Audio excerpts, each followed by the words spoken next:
أعوذ بالله من الشيطان الرجيم ورفع أبويه على العرش وخروا له سجدا وقال يا أبت هذا تأويل رؤياي من قبل قد جعلها ربي حقا وقد أحسن بي إذ أخرجني من السجن جاء بكم من البدو من بعد أن نزغ الشيطان بيني وبين إخوتي إن ربي لطيف لما يشاء إنه هو العليم الحكيم رب اشرح لي صدري ويسر لي أمري واحلل عقدة من لساني يفقه قولي فالحمد لله والصلاة والسلام على رسول الله وعلى آله وصحبه أجمعين. Amma ba'd, once again, everybody, assalamu alaikum wa rahmatullahi ta'ala wa barakatuh. Today I try to start our contemplations on ayah number 100 of Surah Yusuf. As I mentioned before, I think this ayah deserves a couple of days of discussion that we can try to give each part at least some of its due. So I'm going to get started today and we'll see how far we get over the next week, inshallah ta'ala. As we approach the end of the surah, there's almost you have to fight this sense of urgency. We're near the finish line, but actually I realized after kind of looking over what's left, there's actually quite a bit of work left on the surah. And for those of you that have been regular listeners to these lectures or have heard enough of them, what I'd like you to internalize is just a couple of things. One, that it's okay to take your time with the Quran. Don't rush the Quran. And even if we take a long time studying a single ayah, that's okay. That's time well spent. And Allah says, أَفَلَا يَتَدَبَّرُونَ الْقُرْآنَ. Don't they ponder deeply into the Quran? And there's a reason for that, because there's a richness and there's a calming of the heart and the mind, and there's gifts from Allah. And the more you contemplate, the more you think about it, actually internally you start healing. So the Quran is always going to be about quality and not about quantity, right? There's no rush to learn everything there is in the Quran. Sahaba took 8 years to study Surah Al-Baqarah. And I don't, social media is about all kinds of comments, and I personally have a pretty thick skin. I don't really care about, the comments. I don't take anything personally, but I do consider them opportunities for teaching moments. Even jokingly, somebody said, there are other surahs in the Quran, like all you do is talk about Surah Yusuf. Yeah, for now, all I do is talk about Surah Yusuf. When we were discussing Surah Al-Baqarah, I think it was 2.5, 3 years. Ali Imran took about 1.5 years, I think almost 2 years. So I'm completely content. I think Surah An-Nur, I just studied, not presented. I studied Surah An-Nur for maybe 6-7 months before I lectured on it. And the Deeper Look series, at the very least, the fastest I've ever done is try to study a surah, like the tail end of the Quran, the Juz Amma surahs, maybe study them full time for a week and then try to give a comprehensive lecture on one surah. I remember those days when I used to study those surahs, and it would literally take me an entire week to study just that one short surah and then present, and sometimes more. So I take time off and just study longer times to get to discuss whatever surah, and I still don't think I did them justice.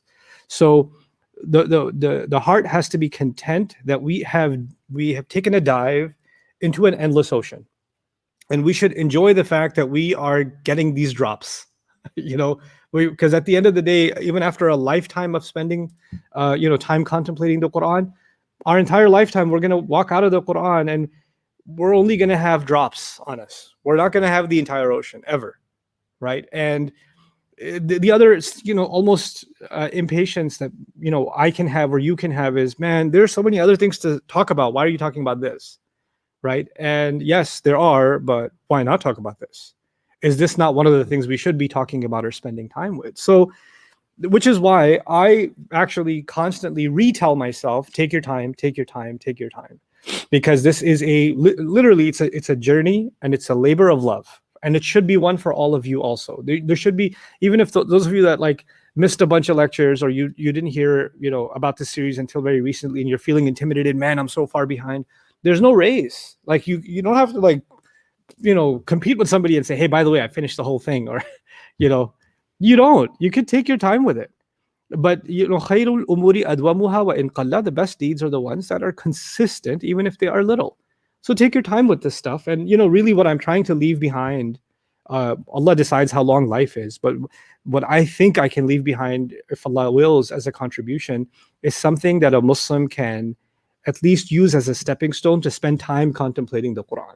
So I won't be the final sort of answer to what Allah has to say or final interpretation of what you should think about, but at least it's a starting point, and then from there you can be inspired to do your own thinking, your own reading, your own questioning, your own research. Some of you might even become completely engrossed in Quranic studies. All of that can happen, inshallah ta'ala. So that's my hope. Anyway, so we are here in ayah 100. By the way, I'm picking up my nose because it's allergy season, so bear with me, inshallah. I'll grab my napkin. So make dua, these go away. But anyway, so we are on ayah 100, and it begins. I'll translate the part that we're going to discuss today, not the entire ayah. وَرَفَعَ أَبَوَيْهِ عَلَى الْعَرْشِ, and he elevated both his parents onto the throne. وَخَرُّوا لَهُ سُجَّدًا, and they all fell before him in prostration. They all fell on their faces before him. وَقَالْ يَا أَبَتِ هَذَا تَأْوِيلُ رُؤْيَايَ مِنْ قَبْلِ قَدْ جَعَلَهَا رَبِّي حَقًّا. And he said, my beloved father, this is the interpretation of my vision from so long ago. Allah certainly has made it true. قَدْ جَعَلَهَا رَبِّي حَقًّا. Okay, so that's a surface translation of what we're going to be trying to discuss today. But there are two outstanding things, one not related to these ayat that Suhaib brought to my attention today, a thought that he had, and I thought it was a very beautiful thought, so I've decided to include it in the series. And that is that when we were discussing the shirt coming and the father feeling the shirt on his face, and there was a discussion about what al-Bashir means, meaning when the giver of good news, when the congratulator came, he put the shirt on his face. So what is the giver of good news? And one of its interpretation was that the giver of good news is not necessarily a person, it's the shirt itself.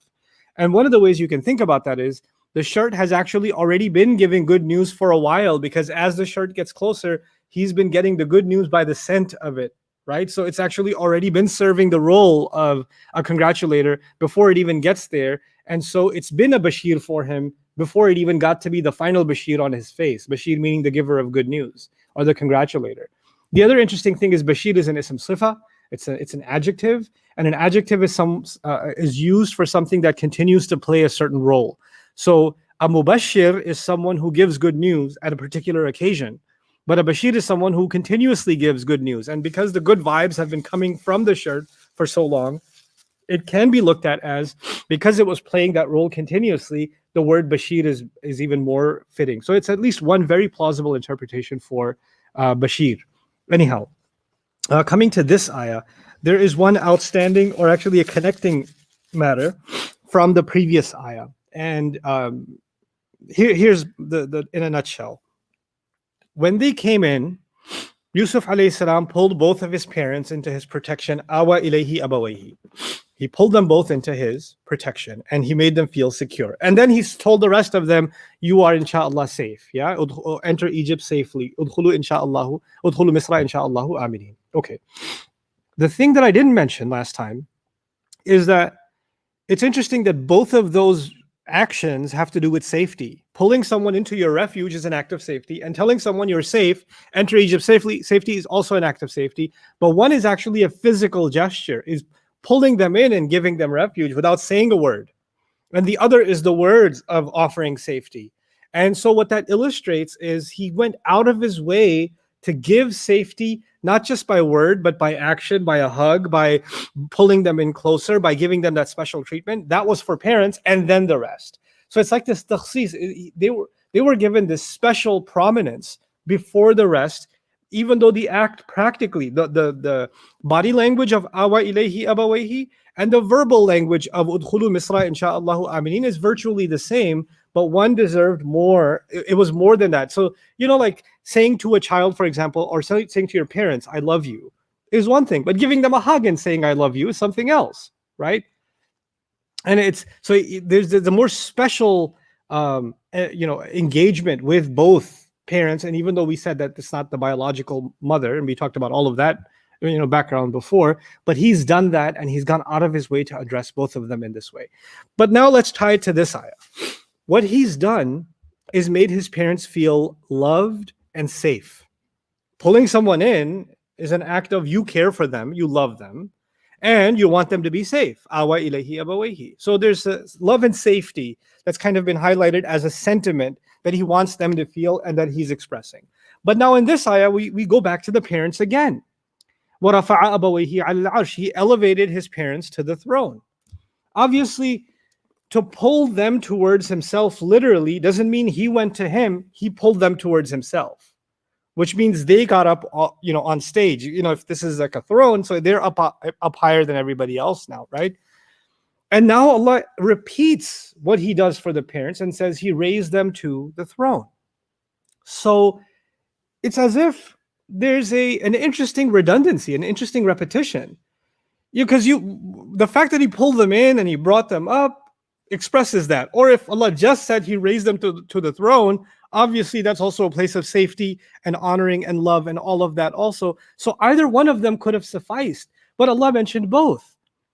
And he didn't even use the pronoun, which is interesting to me, because when something is mentioned in Arabic, then the second time you mention it, you can refer to it as a pronoun. So you could say, وَرَفَعَهُمَا عَلَى الْعَرْشِ, and he raised both of them on the throne. And the both of them would only refer to mom and dad that were just pulled in for safety. But instead of using the pronoun, he went back to the noun, وَرَفَعَ أَبَوَيْهِ عَلَى الْعَرْشِ. Right? He pulled both of his parents onto the throne. So it's actually this divine emphasis on both parents, again, highlighting something similar yet different. So how is it different from pulling them in from safety? If you want to put emotions behind this, it's one, making them feel loved and making them feel secure. Both of them making them feel loved and secure. Like, I'll take care of you now. And the other is making them feel honored. Honoring them. And making them feel like they are not in an inferior position. Because to put them on the throne, I'll read something from Sha'rawi on the act of putting them on the throne. لِأَنَّهُ لَمْ يُحِبْ التَّمَيُّزَ عَنْهُم. Because he didn't want to make himself feel like he's separate or in a distinct position from them. Right? Because obviously anybody on the throne is distinct from the rest of the society. But he wants his parents to feel like this throne means nothing. You and I are not separated by this throne. The status of mine that the world acknowledges, everybody calls me Al-Aziz, everybody looks at me with disrespect, I'm a big shot now. No, not to you. I'm not going to distinguish myself. So I'm going to put you on the throne. رَفَعَ أَبَوَيْهِ عَلَى الْعَرْشِ. So his elevation, he's making sure they understand that doesn't mean they shouldn't treat him as anything more than just their son. And he's not expecting to be treated any more special because he's on the throne. No, you're on the throne too. So this throne now means that this is not a position of superiority for me as far as you're concerned. So it's not just a statement of honoring. It's actually setting a precedent for their relationship too. That you shouldn't have to feel intimidated that you're addressing the governor of Egypt when you talk to me about anything. You can talk to me as if I'm your son. We still have the same position. So you're not speaking to someone higher. You're speaking to someone at the same in the same place. So there's no distinction. وهذا سلوك يدل على المحبة والتقدير والإكرام. And Sha'rawi rahimahullah comments, and this is a kind of gesture that indicates love and it indicates a status, giving of a status, and giving respect. So we saw first love and protection, awa ilayhi abawayhi, and now we're seeing respect, right? And a particular manifestation of respect, which is perhaps an interesting commentary in the Quran about the nature of our relationship with aging parents. Because as parents age, they start feeling insecure. As people age, they become less capable, right? They're less independent. They may not be able to do things that they used to be able to do before. They, for a long time, were the provider and the caretaker and the protector of the family. And now they're the ones in need of medical care. They're the ones in the need of, like, sometimes emotional care. They're the ones feeling lonely, or they're the ones feeling insecure. They're the ones worrying too much about something, and they're the ones that are having all kinds of, panicky thoughts, anxieties, and they that play in their head and things like that. So the first thing is to make sure they feel secure and they physically feel your connection to them. when they were little, they would go out of their way to hug you and to hold you and to pat you to sleep. And there was this physical form of affection and making you feel safe. If it was a thunder in the middle of the night, your mom or your dad came and, I'm here, don't worry, it's okay. You're safe. And you felt as a kid that you're safe because mom's there. Or every time you felt unsafe, you ran towards them. Well, they're too old to run towards you. Right? But you need to now, that role needs to be reversed, which reminds me of this beautiful ayah in Surah Al-Isra when Allah talks about the rights of parents. I gave khutbahs about it a few weeks ago. وَاخْفِضْ لَهُمَا جَنَاحَ الذُّلِّ مِنَ الرَّحْمَةِ. In summary, Allah compares our relationship, particularly with older parents, to a bird that's protecting its nest. So, and the image is like, you've got a bird, it's got a nest, the nest has eggs in it, right? Or it's got chicks in it that can't fly on their own yet. And there's a snake or some predator that's trying to eat the eggs or eat these chicks that can't protect themselves. So the bird is, even if it's no match for the snake or the predator, what it will do is it will hover its wings over the nest. So if a predator does attack, it attacks it. Or it's going to just shield it from whatever trouble's coming its way. And which is remarkable because that's an image of a parent protecting a child. But Allah used that image to say that this is what I expect you to show when you are protecting your parents. And He didn't just say وَخْفِضْ لَهُمَا جَنَاحَكَ. He said جَنَاحَ الذُّلِّ, the wings of humility, as you are protecting them. Because you're now in the protector role, right? Now, this is different from when the parents were in a protective role, because when I'm protecting my kids, when I'm providing for my kids, when I'm securing my kids, and they disobey me, or they do something to annoy me, excuse me, that's not going to happen in my house. You better go pick up that plate. You better go clean up that room.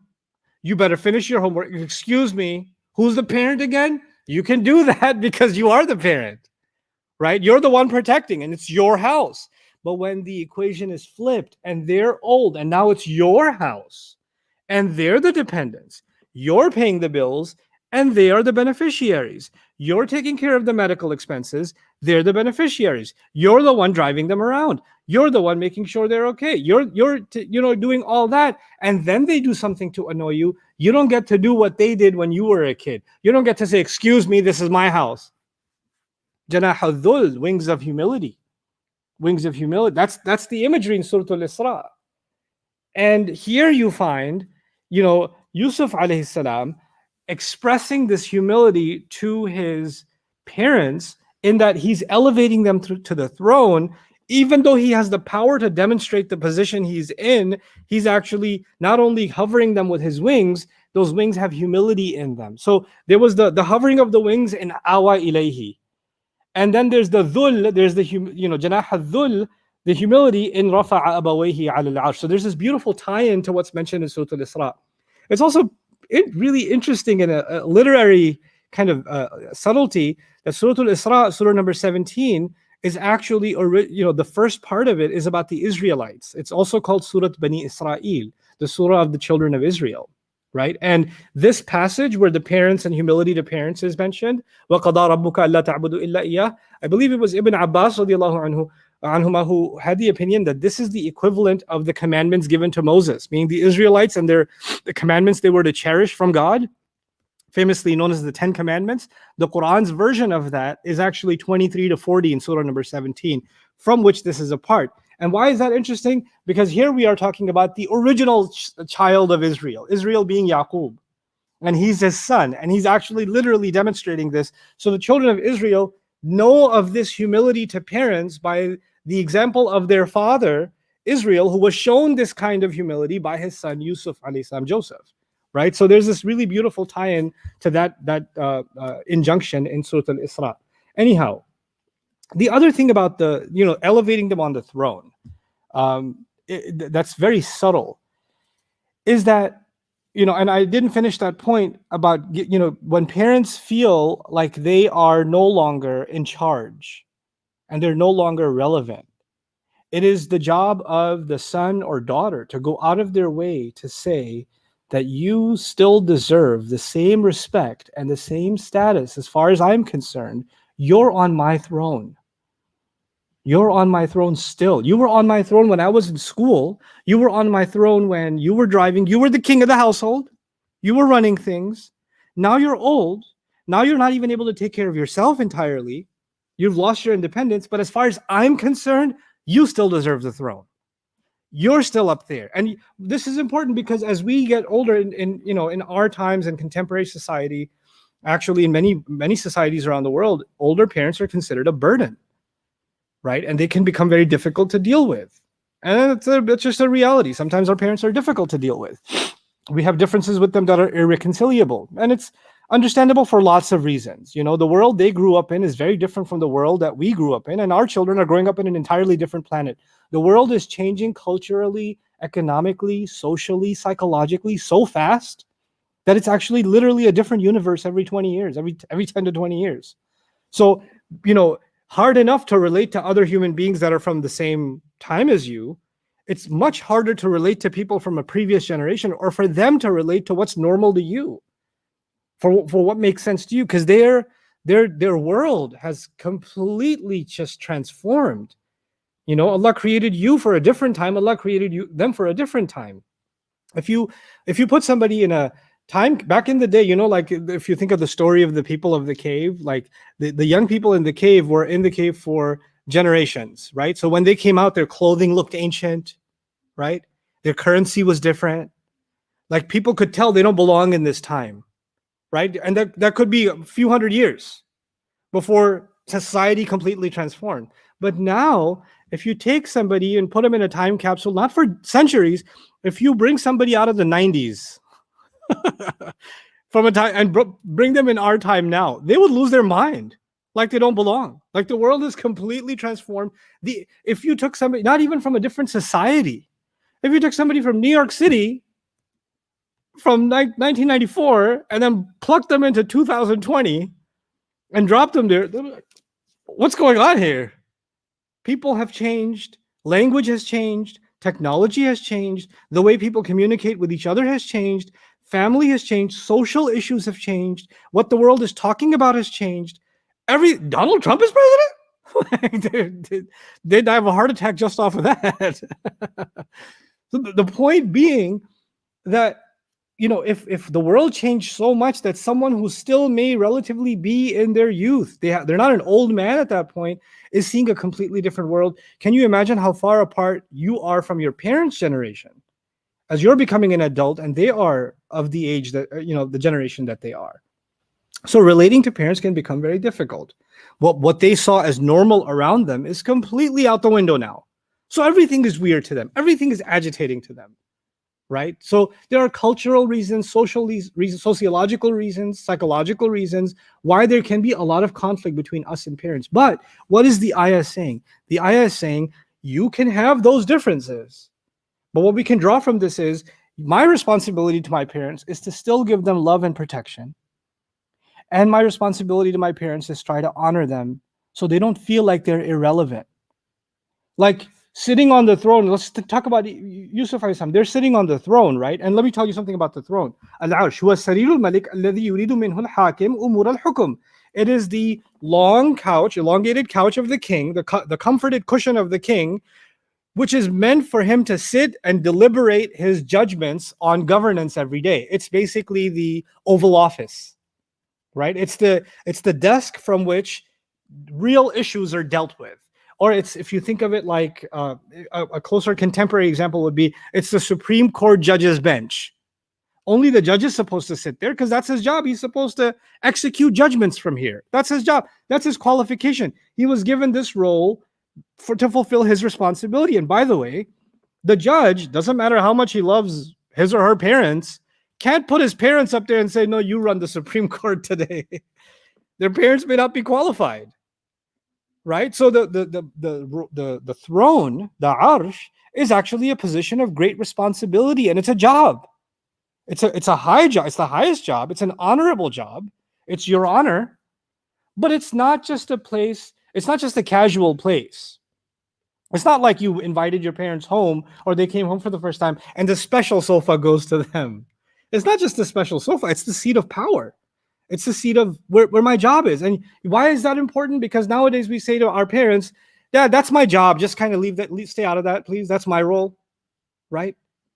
And even though Yusuf alayhi salam is not going to let his parents make judgments over Egypt, symbolically he's saying, my job role, as high as it is for the rest of the world, my job role is not something I will use to make you feel irrelevant. You, as far as I'm concerned, you're on my throne. So I come back to that point again. So it's nowadays we say, we've got, new age technology. We're running our businesses. We're providing income. We're discussing issues that our parents just they fly over their head. And your dad might give you, your mom might give you business ideas that used to make sense in the 70s. And you're like, oh, why do I have to listen to this? That doesn't work like that anymore. Mom, that's not how the world works anymore. It's not like that. It's not. And you get frustrated. Why do I have to have this conversation? Actually, that's the time for you to to let your annoyance take a back seat, because you were way more annoying when you used to, poop in your clothes and pee on yourself and they cleaned you up. You were way more annoying when you were screaming at the top of your lungs while your mom was trying to listen to a khutbah and everybody else was staring. And she didn't take you to a corner and beat you up. She took you to a corner and gave you a hug and cleaned you up.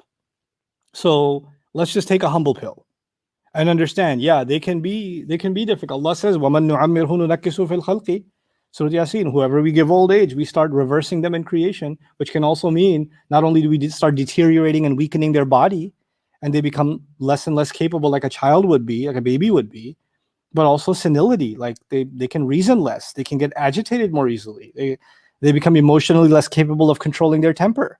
They can have tantrums like a child has tantrums. That's just natural. Allah has made human beings like that. كَيْ لَا يَعْلَمَ مِن بَعْدِ عِلْمٍ شَيْئًا. So even after, so that when we, what Allah calls أَرْذَلِ الْعُمر, the most weak and what's the word, powerless age, where a person will, after having known so much, knows nothing. They start having short-term memory loss. They start forgetting things that they knew. They start making incoherent sentences and things like that. And this is the time where we feel like, what are they contributing? They're nothing but a burden. They're just bills we have to pay. They're just conversations we have to put up with. No, رَفَعَ أَبَوَيْهِ عَلَى الْعَرْشِ. Every ayah in this surah is a commentary on how we are to carry ourselves, and understand that it could be that one of those two parents is someone that has caused Yusuf alayhi salam a lot of drama if you were to accept the Israelite account. But the Quran erases all of that, because what others do should not dictate how you should carry yourself. He's starting fresh. And so وَرَفَعَ أَبَوَيْهِ عَلَى الْعَرْشِ. It's a really powerful expression of his, his honoring and his protecting of the one he loves and the one he's responsible over. And that's the last comment I'll make, that it can be extended beyond parents. Whoever we are responsible over is worthy of our love, our protection, and respect. Love, protection, and respect. Because sometimes we give one of these or two of these and not the rest. Like, I respect you a lot, but I can't protect you. Or I love you and I protect you, but I ain't giving you no respect. I do enough. I pay the bills. So I get to raise my voice like this. Remember who's in charge. Like, you could do that. You could take that road. But it's kind of both that have been brought in. And it's like they're interchangeable or necessary. Lazim and malzum, two sides of the same coin. When it comes to those relationships, for those that are now in our care. Older parents are now in our care. Children, maybe, if you have younger children, they are in your care. Younger siblings might find themselves in your care. Someone you've adopted may be in your care, right? So people under your care deserve these things from you. And this is the way of this noble prophet, Yusuf alayhi salam. So now, وَرَفَعَ أَبَوَيْهِ عَلَى الْعَرْشِ. Let's go further. قَالْ هَذَا تَأْوِيلُ رُؤْيَايَ وَخَرُّوا لَهُ سُجَّدًا. They fell into sajda before him. I've got a few notes on here. So they fell into sajda before him. Now, this is, of course, what happened in the very beginning, right? The stars, the sun, and the moon, etc. It's a bit, heavy, this phrase. They fell into sajda before him is how I keep translating it, again, in a shallow way, but it deserves a deeper look. The Imam Razi mentions 7 possibilities, or 7 you can say observations or points of view on how to understand this sajda, this prostrating, this falling on the faces before him. So I'm going to go through all of them. He prefers number one. And at the end, I'm going to mix and match these and tell you what I find the most convincing sort of cocktail of from within these opinions. But I'll go through all of them with you briefly. I'll start with number two, not number one. I want to mention number one last. Number two, that they prostrated in his direction, but prostrated to Allah out of gratitude. So towards him, but actually to Allah. Now let me explain what that means. The Kaaba is we don't pray, we don't do sajda to the Kaaba. We do sajda towards the Kaaba, but we're actually doing sajda to Allah, right? But technically, what it looks like is we're prostrating to a stone, a creation of Allah. The Kaaba is a creation of Allah. It's simply a direction, but not the object of our worship. The object of our worship, the purpose of our sajda is always Allah, regardless of the direction. You understand? So in ancient times, sajda is done for two scenarios. I mean, this is my addition to this extrapolation. Okay, there are two scenarios I can pull out from the study of Quran that sajda is called for. Sajda is done as an act of worship, and as an act of worship, it is done towards the house of Allah, and especially in the family of Ibrahim alayhi salam, right? Because this is the family of Ibrahim alayhi salam. So let's add that to the equation. Ibrahim alayhi salam was responsible for building the Kaaba. And because he built the Kaaba, and Allah, as he was raising the foundations of the Kaaba with his son Ismail, Allah told him that this house is being built for those who will come and go around it, those who will spend time here and worship, separating themselves from worldly issues, al-akifin, like i'tikaf, what we call i'tikaf, sujud, and people that are going to do ruku', bowing, while standing, and sujud, falling on their faces. In other words, the Kaaba is being built, and one of its fundamental purposes is, this is for those who want to do sajda to me. This is why it's being built. This was given to Ibrahim alayhi salam as his final award. Like after all of his trials, you get the honor of building what? The Kaaba, which is going to be the direction of sajda for anyone who wants to actually make sajda to Allah. Yes? Now, Ibrahim clearly taught that to Ismail, and clearly also taught that to Ishaq, his other son. It's not like he'll teach him a different religion, right? And Ishaq is even younger, which means not earlier, but later on. The Kaaba is already built. That's already done, And so he's going to teach his son Ishaq the same thing. And in Surah Al-Baqarah, Allah bunches Ismail and Ishaq together. So earlier on, the Kaaba is being built. Later on, the children of, the child of Ibrahim is Ishaq. Ishaq has Yaqub. Yaqub is asking his kids, what will you worship? And they say, the God of your fathers, Ibrahim and Ishaq. In other words, the idea that sajda is going to be done to Allah alone and will be done towards the Kaaba is established. This family knows that sajda is done towards the Kaaba, right? But which sajda? The sajda of worship is done towards the Kaaba. But the Quran also talks about sajda in a different situation. It's kind of worship, but it's something a little more or a little different.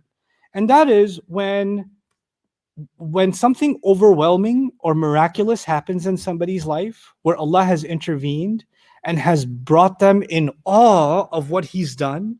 Like when a creation of Allah is overwhelmed by the power of God manifest in a miracle, then they can't even help themselves. They fall on their faces. They fall on their faces in sajda. Now, I'll describe this to you. In Surah Al-Isra, and this Surah Al-Isra is Meccan. So in Mecca, the idea that the sajda is only done towards the Kaaba hasn't even been established yet. Okay? That's not even given yet. And Allah describes people who hear the Quran for the first time. People of the book that hear the Quran, sincere people of the book that hear the Quran for the first time. And He says that when they hear the word of Allah, يَخِرُّونَ لِلْأَذْقَانِ سُجَّدًا, they fall on their faces in sajda. And you don't necessarily imagine that they say, which way is the Kaaba again? And I'll fall in sajda. The image is they just collapse before God. They put their head on the ground. The direction becomes irrelevant now. They are, the way you can describe that is, they put their head on the ground in face of, when they come into contact with God's miracle, right? The silly example I'd like to give you that's contemporary is when Pakistan cricket team wins a match, like half the team just falls into sajda. I don't know if they check sajda qibla direction first, but they just fall on their faces, because they're like, oh, this must be a divine intervention that we won this match. So, but the idea being, okay, out of gratitude. So the opinion here is actually, it was towards Yusuf, because Yusuf and the fact that he survived and the fact that the family is united in this way and the fact that the parents have been honored in this way, there's so much to be grateful for in a time of uncertainty and famine and danger, that the entire family is now safe. Like, there's an overwhelming feeling of gratitude, and all of it, Allah made it happen because of this miraculous, intervention in the life of Yusuf alayhi salam. So they fall in sajda before what they see as a miracle. So it's in his direction, but not to him, just towards him. It's still for Allah. And that might be a way of looking even at the sajda that was done by the angels before Adam. Adam is a miracle creation of Allah. And Allah says, are you not? So they're not doing sajda to Adam. This is different from saying they did sajda to Yusuf out of honoring him. That's not the view here. The view is they're seeing that as what's happened with Yusuf as a miracle. And that's humbled them and made them fall on the sajda, and the direction becomes irrelevant. So it's not to him because he's the miraculous, he's the recipient of the miracle. You understand? And then, but it's still done to Allah. Now, others have translated the third attempt to interpret this. Again, I skipped number one on purpose. The third attempt to interpret this is that kharru has been translated as marru, or interpreted figuratively, to suggest that they simply humbled themselves. So the phrase sujjadan is used as an act of humility. The first objection to that is, well, it doesn't just say sajadu, they fell into prostration, because poetry uses mountains doing sajda to the horses that trample over them. Like, the horses were not, done in by the elevation of the mountains, and the poet will describe in ancient Arabia that the mountains are doing sajda to these horses, right? What does that mean? That the mountains have been humbled by the horse.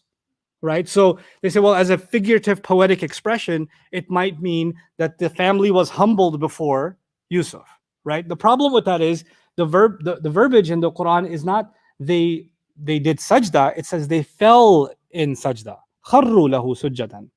So the falling makes it very literal. And then the objection to the response to that objection that Razi quotes was, well, perhaps you can look at kharru as marru. And he cites some example in the Quran elsewhere where you might look at it that way. Not a very strong argument as far as I'm concerned, but okay, we'll at least accept that possibility as one mentioned, recorded in scholarly tradition, and that is that they became humbled before him. So it's not saying it literally, they were humbled before him. Now, the fourth this things get really interesting, doesn't necessarily include the parents. He raised them on the throne. The language is he raised both his parents on the throne and they fell into sajda. So if they're raised on the throne, there's not much room to do sajda up there. But you can imagine in a king's court when, in ancient times, oh, great king, and, somebody bows in front of the king, they're not up on the throne, they're at the bottom. And the king or the high noble is up there. That's not the place to do sajda. That down there is the place to do sajda. So some have actually postulated that when it says they bowed down, again, the reason can still be because of Allah, but they bowed down in humility, or they bowed down in awe of Allah's miracle, but it was the children, his brothers, and maybe even their families that fell into sajda, but the parents were already elevated before that could happen. So they were elevated. But then the question becomes, well, how does that become an interpretation of the dream? Because the dream was 11 stars, the sun, and the moon, right? So they should all be doing sajda. And the objection rate, there are answers to that. One being that Fakhruddin Razi says that sometimes a dream doesn't have to be interpreted entirely literally. Like, the idea overall has been established. So he says that you don't have to be so literal about the dream. That's his way of looking at it. Interestingly, though, First of all, the language kind of did make it difficult, because them being raised first and then everybody else falling on the sajda is kind of a separation between the parents and the children, right? And scholars also had this interesting objection, because here you have him protecting his parents. Here you have him honoring his parents. So he would have a hard time accepting his parents doing sajda. Right? Because that's the opposite, right? They're humbling themselves before him. But everything that's been said so far is he's humbling himself before them. He's not humbling himself before his brothers, but he certainly is humbling himself before the parents. Now, I suggested this to as we were discussing this with Suhaib, the thought came to me to go back to the ayah of the dream, right? Where this all started. It's interesting that in the ayah, here's the language, إِنِّي رَأَيْتُ أَحَدَ عَشَرَ كَوْكَبًا, I saw 11 stars, وَالشَّمْسَ, along with, you could translate this, 11 stars, along with the sun and the moon. Okay, I used along with, like waw al-ma'iyya. Okay, I saw 11 stars. Not only 11 stars, I also saw the sun and the moon. But then he stops. And he says, رَأَيْتُهُمْ لِي سَاجِدِينَ, I saw them doing sajda towards me. Okay, that's the word, that's the verbiage. Now, you see, I translated, I saw them. Now think of it in English. I saw 11 stars. Here's what is not said. Let me qualify. Here's what is not said. I saw 11 stars, the sun and the moon prostrating before me. That is what is not said. Here's what is said. I saw 11 stars. And along with the 11 stars, the sun and the moon too. I saw them doing sajda to me. I saw them doing sajda to me. So the word them has been repeated. This time the word them represents something that has been mentioned before. But it can't, the word them creates a grammatical ambiguity. You can look at it as all of them did sajda to me. You can also look at it as I saw 11 stars. And by the way, the 11 stars, what I could also see was the sun and the moon. Not only the 11 stars. But coming back to the 11 stars, I saw them doing sajda to me. So the them could actually just pick on the 11 stars and skip the parents potentially in the language of the ayah originally. It can be looked at that way. There's a possibility. And I actually personally like that possibility, because it solves the problem of Yusuf alayhi salam not accepting. Why, put yourself in that position. How would you accept your father or mother or someone in the mother's position to be humbled before you when you're going out of your way to what? Honor them. And even if they were trying to do that, no, not you, dad, not you. That's natural, right? That's what you would expect to have happen. Not like he's humbled before and he says, Dad, this is what it meant. Like, that doesn't seem to add up very well, right? But others have tried to stick to, even the parents fell into sajda, which is a plausible yet possible explanation. These are both very possible, is what I'm saying. And if you stick with that explanation, they have to explain how could he accept, we in our religion understand children showing humility to parents. How is this scenario okay where the parents are showing humility to the child? Well, that's because then they compared this to the example of Ibrahim alayhi salam. When Ibrahim alayhi salam was told to slaughter his son, you just do what you're told. It doesn't matter who's in what position. The child has a right to be protected. The child has a right to be kept safe. The child has a right to, the last place they should be hurt from is the parent, but the command is to slaughter your child, right? But when Allah commands something, you do as you're told. And your feelings and other things that were normal outside of that are out the window because Allah commanded it. So because Yaqub knew that this is a dream from Allah, from before, because as soon as Yusuf said the dream to him in the beginning of the story, Yaqub knew this is revelation, which is why he said Allah will complete his favor on you, right? So he knows this is revelation. And revelation of a prophet is a command. A dream of a prophet rather is a command, it's revelation. And Yaqub now knows from revelation, this is the time. This is the moment. So he's actually not humbling himself in awe of what's happened with Yusuf. The interpretation is he's obeying Allah's command to fall in sajda, which he knew about from the dream. And so therefore, Yusuf is not having a problem stopping him, because Yusuf also understands that this is him obeying Allah's command. And so that's the reconciliation if you say the parents did do sajda in fact. If that would be the reconciliation. So those are both views that I've kind of put before you. Okay. So now, The fifth view is that sajda was done. It was normal back in the day for honoring somebody, and this is understandable in the time of kings. Even in the Bible, you have people that are humbled before somebody or honoring somebody. They fall in prostration, so they say that this was just a thing that was done and it had nothing to do with worship, and that's an opinion. But the rejection of that is, if that was the case, then Yusuf should be doing sajda to his father before he could do sajda to him, because if it's the idea of honoring someone, then the child should honor the parent before the parent even honors the child, right? So the fact that we don't see Yusuf do that is also kind of indication that that may not be the rationale behind that sajda. So even Razi kind of mentions that objection to that view to begin with. He prostrated. Now this is an interesting add-on. The idea that the sajda should be done. Let's go with the idea that it was revealed that the sajda should be done, right? If you go with that idea, the brothers don't know about the dream still. Because remember in the beginning, the father said, don't tell your brothers the dream. So the only one who knows that sajda should be happening is the father. And it's not like the brothers are so spiritually inclined that they are immediately going to fall into sajda. If that was, in my opinion, the time to fall into sajda and humility was the first time when he said, I am your brother, right? I am Yusuf and this is my brother. No harm shall fall on you today. That was the ultimate humility for them. And that's the time they should have fallen into sajda, actually, because that's when it really dawned on them, right? It's not like it's dawned on them now. It dawned on them back then. So then what is this? How did this work? How did this actually play out? Well, the way it played out, perhaps, is that Yaqub alayhi salam recognizes that Allah has alleviated all of his grief and all of his pain. And he has made Shaitan's plot to destroy this family fail. And in recognition of Allah's favor on him, he is not only obeying Allah's command, he's falling into sajda out of gratitude. He's falling into sajda out of gratitude to Allah. And the gratitude to Allah towards the blessing being Yusuf, right? And in doing so, he's actually setting an example for his sons to do the same. Like he's leading by example by doing that.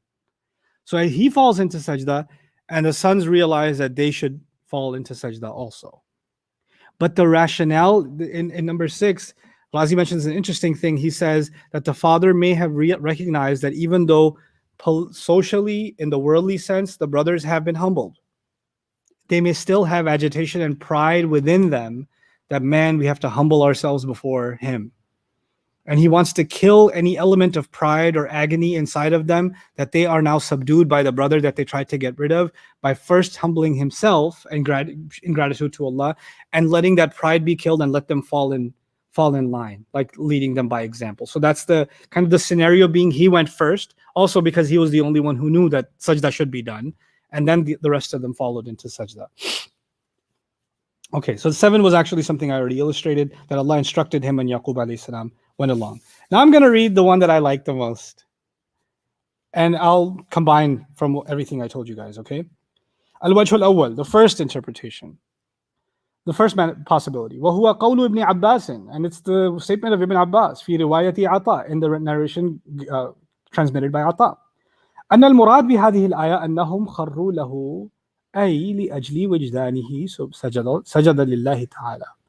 That they fell to him is actually fell because of him, because of having found him, and they bowed down to Allah. وحاصل الكلام, and what you get from that interpretation, أن ذلك السجود كان سجودا للشكر, that this sajda was simply, this prostration was simply a prostration of gratitude. فالمسجود له هو الله, and the one being prostrated to actually is Allah. إلا أن ذلك السجود إنما كان لأجله, because that sajda was, and it was only being done because of what Allah did with Yusuf. والدليل على صحة هذا التأويل, and the evidence that makes this a more substantiated interpretation is أن قوله, in that he said وَرَفَعَ أَبَوَيْهِ عَلَى الْعَرْشِ وَخَرُّوا لَهُ سُجَّدًا, that he raised his parents on the throne and they fell because of him in prostration. مُشْعِرٌ, making one feel بِأَنَّهُمْ صَعِدُوا ذَلِكَ السَّرِيرِ, that they had already climbed up on the throne. The parents had already climbed up on the throne. ثُمَّ سَجَدُوا لَهُ, Then they prostrated because of him. وَلَوْ أَنَّهُمْ سَجَدُوا لِيُوسُفَ لَسَجَدُوا لَهُ قَبْلَ الصُّعُودِ عَلَى السَّرِيرِ. And had they prostrated to Yusuf, they would have done so before getting up on the throne. Because the direction towards Yusuf would be off the throne, not on the throne.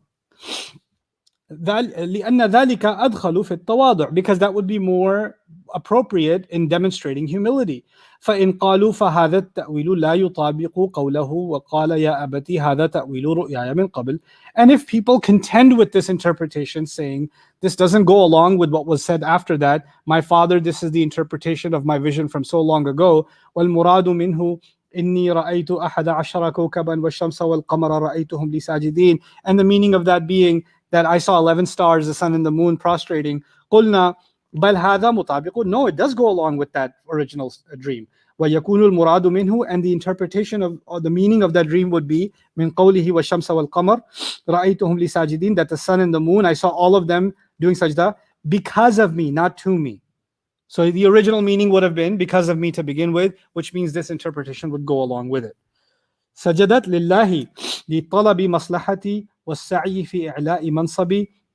They prostrated to Allah because of, to seek, maslahati وللسعي في إعلاء منصبي, and in order to understand the effort that was put in, and the works that were put in to raise me to my status. وإذا كان هذا محتملا سقط السؤال عندي أن هذا تأويل متعيد. And if that is the possibility, then the idea that this interpretation, this can really be the only right interpretation. لأنه يبعد من عقل يوسف, because as far as Razi sees it, because it seems impossible for me, from the mind of Yusuf, ودينه, from his thought process and his religion, أن يرضى بأن يسجد له أبوه مع سابقته في حقوق الولادة. والشيخوخة والعلم والدين وكمال النبوة, that he would be content with his father bowing down before him in sajda, knowing that he takes precedence over him in the right of parenthood, in old age, in knowledge, in religion, and in the completion of prophecy, meaning he's a prophet senior to him. So because of all of those reasons, I don't see that the mind of Yusuf would accept sajda even out of that interpretation. Like, he understands this interpretation to mean that the father didn't actually bow down, that they did, and they did so also because of Yusuf, not to Yusuf. So that's a really beautiful add-on to, and that's number one in Razi's opinion, that's the one he finds most convincing. And that's what's happened here. They have now fallen in awe before Yusuf alayhi salam. Parents are up on the throne, both of them, right? And what does he do? That's what I'm going to end with. I was going to talk to you about part of this ayah, and even part of this ayah took a long time, but I do want to cover this part because this shouldn't take long. وَقَالَ, and he said, Ya abati, my beloved father. It's so cool because the last time we heard Ya abati was Ya abati inni ra'aytu ahada ashara kawkaban, my beloved father, I saw 11 stars, the sun and the moon. Now he says, my beloved father, I see 11 stars, the sun and the moon. Right? So it was years ago, it was I saw, and it was with fear, anxiety. I'm not sure what this means. And now so many years later, when he says Ya abati, it echoes that Ya abati from so many years ago. It's as if in his mind, even though he's a grown adult running a country, he's back to being that child again. And he's in the company of his beloved father again. And it's all about that dream all over again. That conversation is now echoed again. And he says, هَذَا تَأْوِيلُ رُؤْيَايَ مِنْ قَبْلِ. This was behind, this is the interpretation behind my vision from so long ago. Dad, this is what it meant. Oh my God, Dad, this is what it meant. I came to you with a question about what it meant. Remember? And you said, Allah will complete his favor on you. Now listen to, not just the dream. Listen to what Yaqub saw was behind the dream. Let me pull it open. You need to just connect these dots. It's so powerful. When he said this to his father, he said, وَكَذَلِكَ يَجْتَبِيكَ رَبُّكَ. Listen to these words again now. That is how Allah has selected you for a special task. Do you see Yusuf being selected for special tasks all along? وَيُعَلِّمُكَ مِنْ تَأْوِيلِ الْأَحَادِيثِ. And this is how he's going to be teaching you the interpretation of all kinds of speech. Do we see that all along? وَيُتِمُّ نِعْمَتَهُ عَلَيْكَ, and He will make sure the favor on you has been completed. He will complete His favor on you. Did He keep on completing His favor? Piece by piece by piece, every Lego piece, every puzzle piece kept coming closer and closer to completion. وَعَلَى آلِ يَعْقُوبَ. Listen to this. He will complete His favor on you and on the family of Yaqub. Now, on the family of Yaqub, you could say, is who? The family of Yaqub is his other kids. It's his wife. It's their kids in the future. وَعَلَى كَمَا أَتَمَّهَا عَلَى, and it's not, the family of Yaqub is not the fathers of Yaqub. How do we know that? كَمَا أَتَمَّهَا عَلَى أَبَوَيْكَ مِنْ قَبْلِ, like he completed it on your father, both your fathers from so long ago, Ibrahim and Ishaq. Wait, that means the family of Yaqub is something else, and the fathers of Yaqub in the phrase are something else. The family of Yaqub is Allah is going to do you a huge favor, and who else? All of them a huge favor. That's what Yaqub said so long ago. Yaqub alayhi salam's words fit like a glove to what's happening right now. And now because that's what Yaqub said, generally speaking, in abstract terms, in Allah's grand plan terms, not the specifics, because Yaqub can't know the specifics. But what Allah has revealed to him is He's going to complete His favor. You're going to learn interpretation of all kinds of speech. He's going to complete His favor, not just on you, on the entire family of Jacob. The entire family of Jacob is blessed. Then you find later on Yaqub saying, Asa Allahu an ya'tiyani bihim jami'a. Maybe Allah will bring all of them to me. Hopefully Allah will bring all of them to me. And they called him crazy. But he knew from the beginning, this favor is for the entire family. It's all going to work out in the end. And now he turns to dad. He remembers what dad said so long ago. Not only a favor on me, but a favor on everyone. And so he turns to dad and he says, when he says to him, هَذَا تَأْوِيلُ رُؤْيَايَ مِنْ قَبْلِ. This is the interpretation of my dream from so long ago, my vision from so long ago. قَدْ جَعَلَهَا رَبِّي حَقًّا. My master has made it all real. Can also mean made it all true, made it all materialized. Now, what has Allah made true? The dream, right? But look at it in a deeper way. Allah has taken something that was seen in a dream and turned it into reality over the last couple of decades, or 30 years or 40, however long it was. Let's not even go into how many years, who cares? That's not the issue. The issue is a lifetime of struggle. He looks back at that lifetime of struggle, and now the way he looks at all of that tragedy is inside this one phrase, that was Allah making it real. It's not just right now they're doing sajda, therefore that dream has become real. That's become a reality, it's been proven true. But he's actually even commenting, Allah was making it true all along. It's as if you see the final building, and now you look back at the struggle of the construction. And while the construction's happening, you don't know what the final product's going to look like. The architect knows. You don't know. He just tells you, put the brick here, put the brick here. I wonder how this is going to work. You don't see the final product. He does. And now he says, it is the final product. Exactly what you said so many years ago.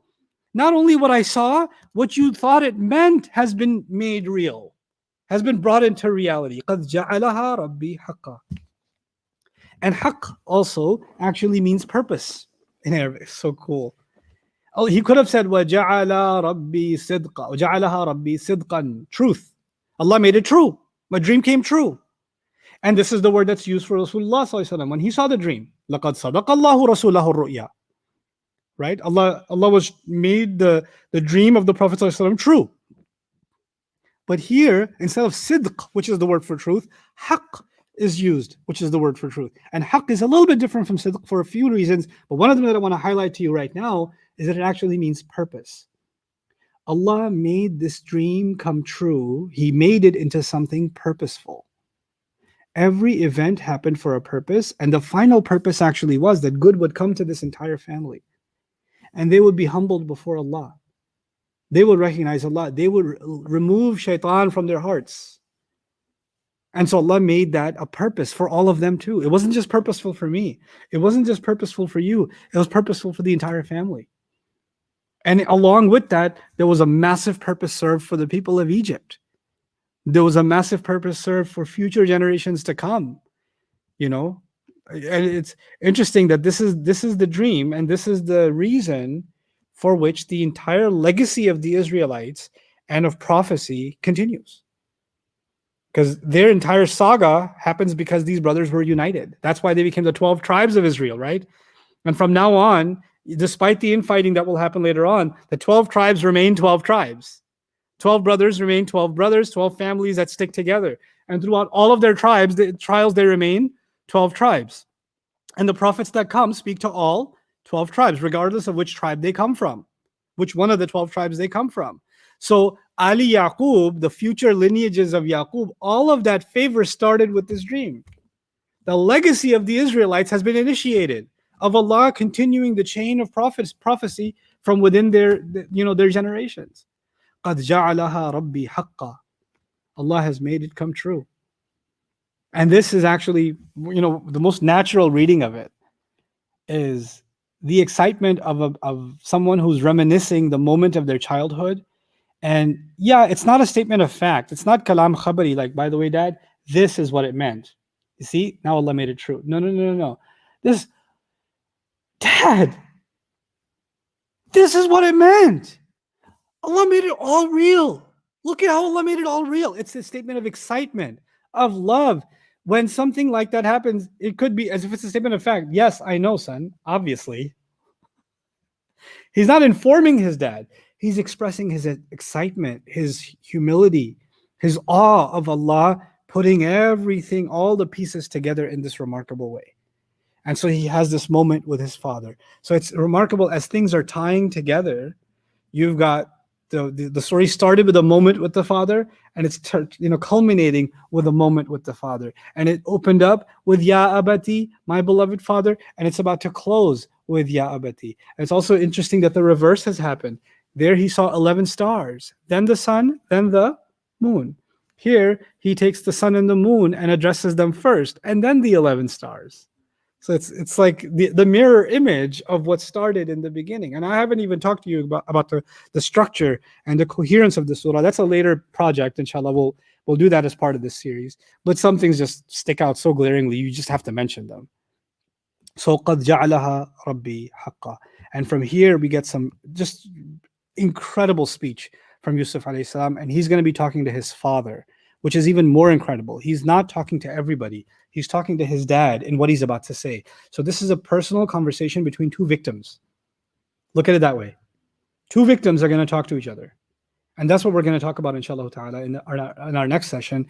How are they going to talk about what happened with them? When two victims talk to each other, typically, how do they talk?